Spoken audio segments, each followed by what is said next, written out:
One thing Ar-Raghib al-Asfahani he talks about the difference between your nature, your inclination, your habits, and how he tries to give very specific language to these things, because what we do, and this is a cop-out, is we make excuses for our bad behavior, right? Somebody curses or they yell when they get angry. Said, "Oh, that's just the way I am." Or somebody is insensitive. This happens a lot with the guys. The guys are not good conversationalists with their wives, right? They don't take enough interest in their wives and keeping a conversation going. And the man will just say, "Well, that's just the way I am," or "That's the way all guys are." Might be true, might not be relevant, right? That's what Ar-Raghib al-Asfahani is trying to get us to realize. Like, you can't use that as a cop-out. Yes, everybody is given a certain natural disposition. This is established in the hadith of the Prophet ﷺ, the one man. He said, al-hilm wal-ana, right? Like these two qualities that this man had, that the Prophet ﷺ praised him for. And then he asked, so happy that he asked this question to the Prophet ﷺ, because it's like a really interesting psychological, sociological principle.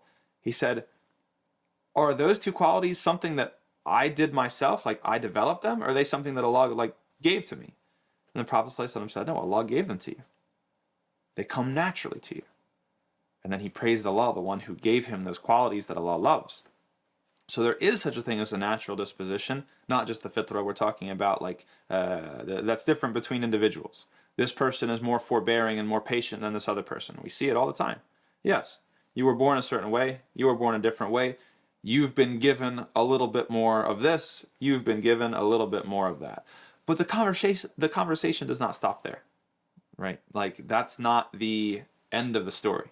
We don't become defeatist or fatalistic when it comes to, well, that's just the way I am and everybody else has to deal with me. No, everybody has a responsibility to develop themselves.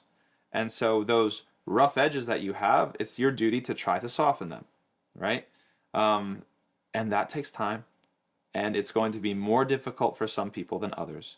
But just because it's more difficult for you doesn't excuse you from the project of doing it in the first place. And then there's other people that things are going to be, they're going to come very easily. So everybody has been given a different challenge, but this is what life is about. Allah subhanahu wa ta'ala gave us what He gave us, dealt us the hand that we have, if you will, and what He expects from you is not to be just like, oh, these cards, I don't like them. It's to actually get in the game, to try to make changes, and to try to develop yourself and better yourself.